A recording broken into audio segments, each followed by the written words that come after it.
This is Gary Atencio with CNTV, and today we're in California. I'm here introducing an author who has written about his journey into the rabbit hole with autism and love. He shares the awareness that allowed him to meet his son for the first time much later in life. I'm joined here with the author, Daniel James Wilson. Thanks so much for joining me here today, sir. Thank you so much for having me. I'm going to start off a little bit about yourself, first of all. Before we discuss your journey as a parent, share with me your childhood. I mean, were you hopeful to be a parent yourself someday? And was writing ever a passion that you had back then? As far as childhood, it was not really kind of regimented. I had a single parent, my mother, and four boys, so it wasn't very regimented. Pretty much we could do what we wanted. The second part of your question, it wasn't even something I wanted to do. I didn't even like reading. Um, and for the most part, I avoided all chances that I might wind up in front of people talking to them. So, I mean, yeah, many times for an author, that's the story, and then they find themselves in something they have to write about. right. According to the Centers for Disease Control and Prevention, the prevalence of autism spectrum disorder among 8-year-old children in the United States is 1 in 31. And for me, that seems rather high.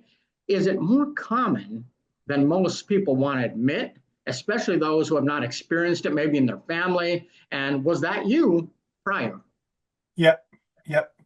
It is more common, I think.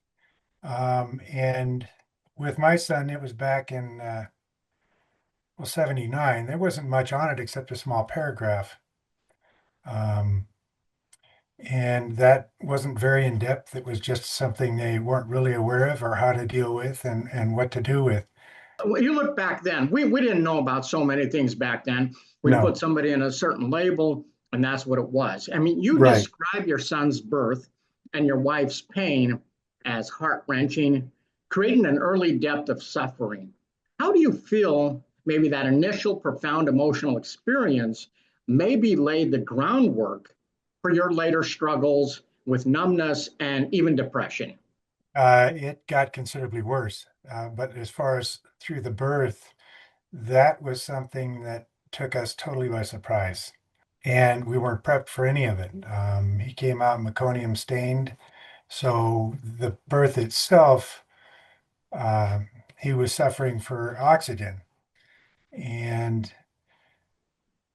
nobody tells you about this stuff or No. what's going on. And And especially at birth. I mean, quite yeah, honestly, we all go to the hospital when somebody's sick. We all go to the hospital thinking something bad's going to happen. But when you go there for the birth of your child, it is right. probably one of the most exciting times in your life. And all of a Yep. sudden, somebody just sucker punches you. Yep. That has to be overwhelming. It was. It was totally overwhelming. We walked out of there just totally confused as to what took place. Um, I mean, you count on the professionals, and it was mind blowing. It's not something that I would wish on anybody, but No. um, And that's why you're helping people to this day. You understand that. I mean, you describe enduring guesses and misinformation about constant. autism while feeling forced really to keep silent for fear of causing more issues. Did the lack of accurate information and meaningful support way back in the 70s and 80s really kind of compound the emotional burden for you and other parents as well, would you say? Absolutely. That misinformation seemed to be everybody was guessing, and some of them were stating it as fact when they had no facts. So the medical profession was really grasping at straws along with everybody else. So it was all guesswork. Most of it was guesswork back then. I mean, it's controversial today. People are still looking for answers. So I can't imagine back then. I mean, you're looking for these medical professionals to tell you something and they're really not Right, telling it to you.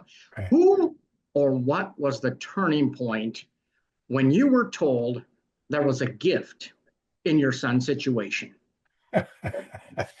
Uh, that was something that's like, what do you mean a gift? I mean, there's no real gift in all the suffering that we're having to go through. And it took me a bit to really realize it. I was caught up in an argument with my son, and this isn't an argument that verbally because he has no verbal skills. It was an argument over wills, I guess. It was almost as though he was trying to show me something that I couldn't see. And after a 3 hour rage, I woke up. I basically told him, I can't do this anymore. And I said, here I am, have at it. And we laid down. And at that moment, he turned over and said, sorry, Daddy. It's like, holy mackerel. I mean, He that's had that's. compassion in that moment that I had no idea of. Can you tell me, was it challenging for you to maybe shift your perception from seeing your circumstances as a total burden to maybe recognizing them as something that they could give you, you could see possibly some plus to? Not from the medical profession and not from most of the people I talked to. I mean, they had meetings and stuff for that, but basically it came down to self-reflection. The more I saw myself, the more I saw him. And that is across the board. The more I get to know myself, the more I got to know everybody else around me and where they come from, where they function from. So a child with no speech, nowadays you're finding out that they're clairvoyant. The whole thing is we work in a realm of thinking. They work in a realm of feeling for the Yeah, most part, the majority of them. That's why a lot of times they say they get along well with animals and stuff like that because they haven't changed the frequency of communication. They're still a feeling individual. Where we go into the thinking realm and we separate from ourselves, they stay true to who they are because they know they can't fit in. So it's a whole different reality for both of us. Now, when you do the self-examination and figure out what makes you think the way that you do, the way you um, do the things you do, most all of it is learned. And you're not presenting your true self. Where with most handicapped people, they're presenting exactly what they are. They've got no choice and they pursue whatever it is that brings them joy. And typically that's where you find their passions there, where they excel in certain things that they do. Because their focus isn't about fitting in or being okay in everybody else's view. It's about doing what makes them feel good. they're the true article. I mean, they are Yes, giving you exactly what they have. We pre-think everything. We we right, we change answers based on who we're around, who we're talking right. to, who it is. Yes, They're the true article, like you said, and they're going with feelings. And we right, kind of suppress our own feelings as we talk about life or even try to perceive life. I mean, right. when and why did you decide to write a book about your journey? It was actually, I was doing a memoir on myself. I was self-examining. And as I was writing it and laying it out, I was discovering things about myself that most people should know about themselves.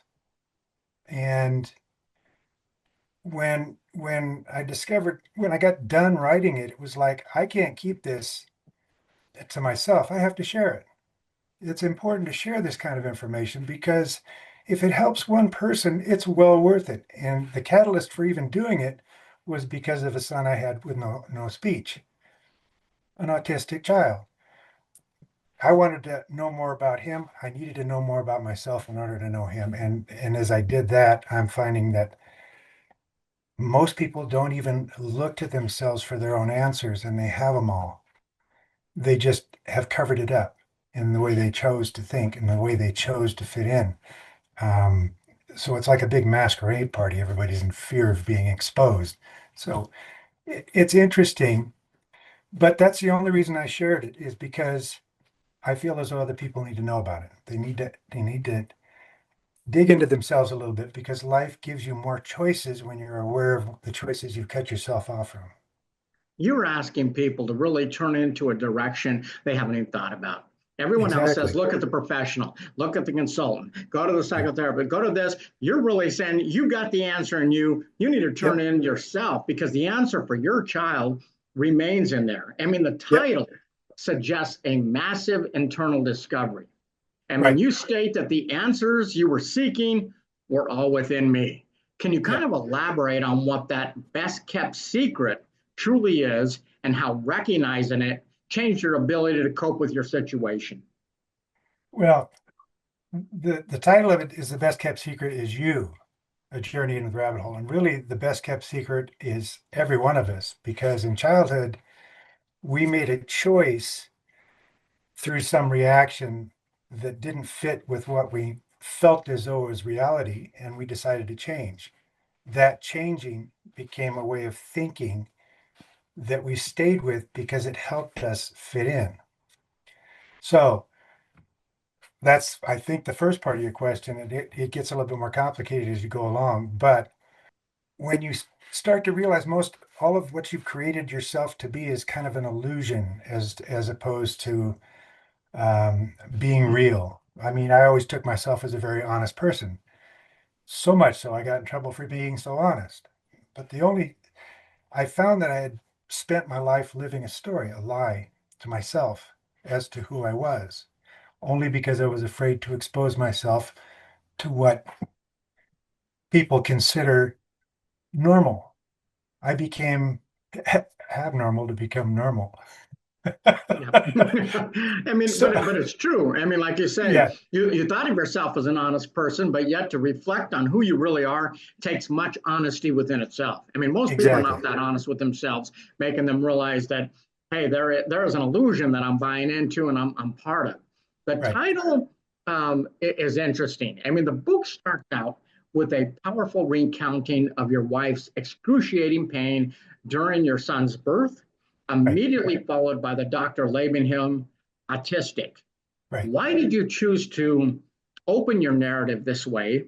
And does that initial experience of helplessness and that lack of control kind of set the emotional tone for much of your journey? It does. It literally does. Because we think we're doing things right and we find we're doing things wrong as we go along in life, and then we regret the things we had done that we did in the past in our future. And all of this is because we negated ourselves to start with. So the lostness had always been part of my life. uh, when I came into this world, I pretty much said, I don't belong here, why am I here? And that was my life. Basically, I was just winging it. Most people are just winging it. They think they've got it handled, and that's what's happening. But there's so much more to this. I wish I I could sum mean, it up in a that short. we're just like you said, it's a rabbit hole. I mean, Yes, we're just scraping on the top of it there. What people really need to do is deep dive into their own lives to find that answer themselves. right. The book early on describes the immense feeling of responsibility, really, that you Right, felt, right, wondering what would happen to them if I died, who right. would take care of them. Did this Right. anxiety kind of force you to stay? Would you say? Absolutely did. I felt responsible for it was a relationship I got into. I made a promise, and that's not something that I take lightly. Um, and I mean, before we separated, I was 30 years into the marriage. He was 30 years old. It's like, okay, everybody's grown up. I need to find out what's happening in me because this isn't working. And I was that way for 9 years prior. But the Hmm. unknowing of a person leaves you wandering and confused. It leads to alcohol, it leads to drugs, it leads to everything when you're disconnected from who you are. We mainly Yeah, become an oppressor of ourselves through all of it. So, and him being in a absolutely. body where he's trapped, not functioning the same way as everybody else, also is kind of a catalyst for looking at, okay, what's my impact on him? And that was my whole intent about doing this. I don't want to harm anybody. So, how do I prevent myself from being harmful? Really is to discover how I harmed myself to begin with. I mean, And speaking of a catalyst, the book reveals a deep sense of isolation, mhm, mentioning your daily silence and feeling right, like you had no one to talk with. Given right, the book's eventual theme that the best kept secret is you, right. did this early isolation really become the necessary catalyst that eventually led you to realize the importance of internal emotional transparency. Yes. um, I picked As up on painful as it was. I I really, as I was growing up, I didn't care for people much because there was no real truth that I could see in anything.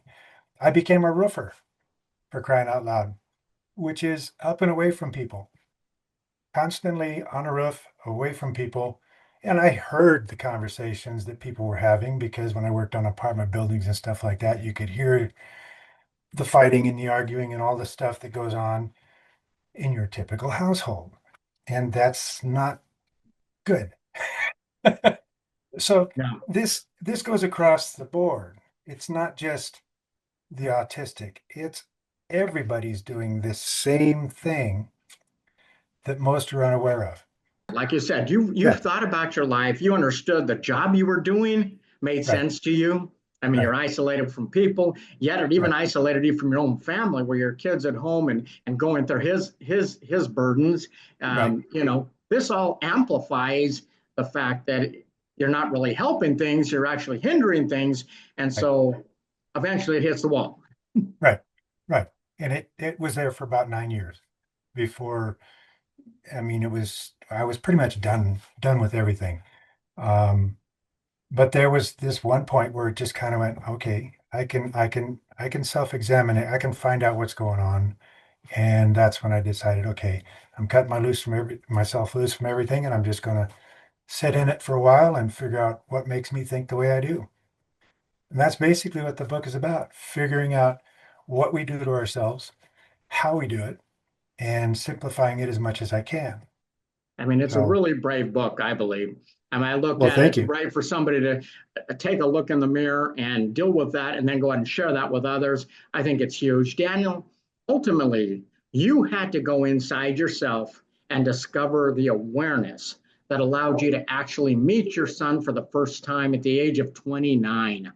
Right. Tell us a little bit about that before we're done and why so late.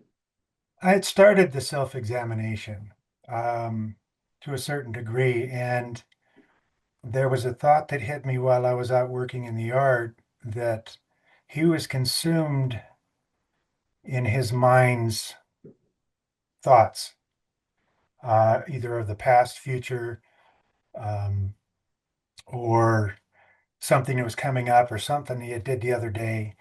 And he had typical rages. They were some of them lasted all day long, some of them for hours. And his rages were literally coming from getting stuck in thought.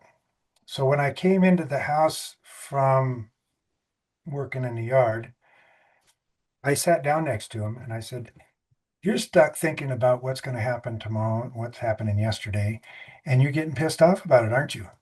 And he looked at me with this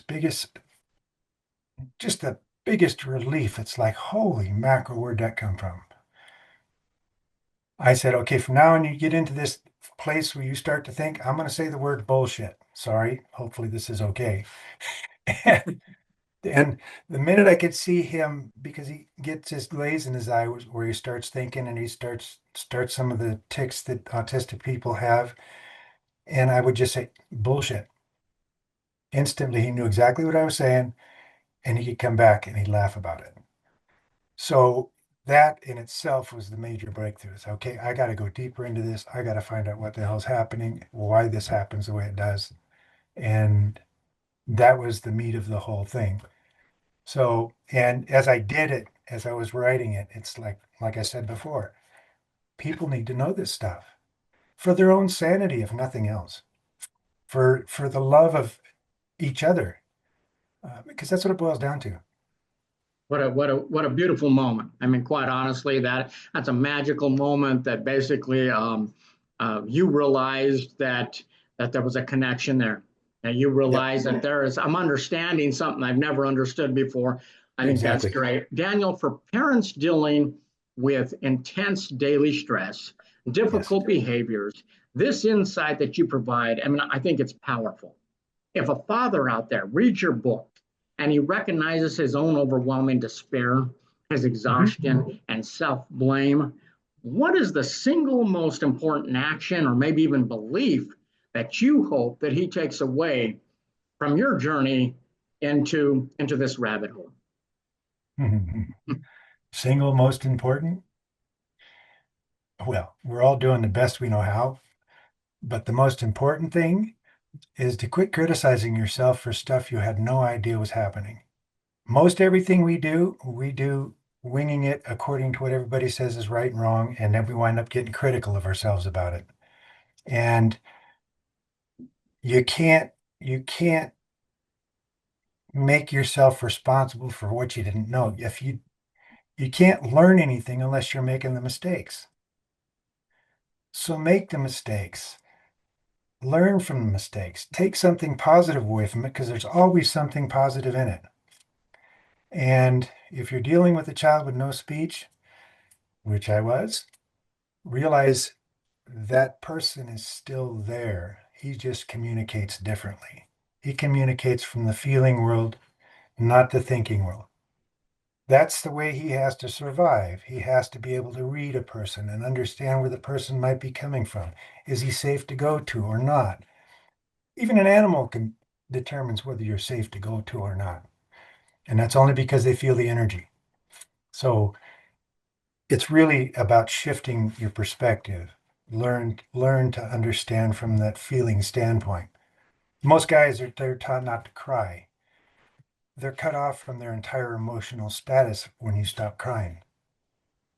That's the most oppressive thing you can do to anybody is to prevent their emotional outlet.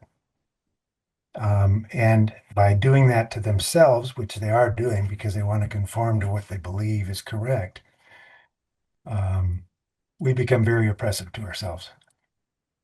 I mean, so in other words, cut yourself some slack, folks.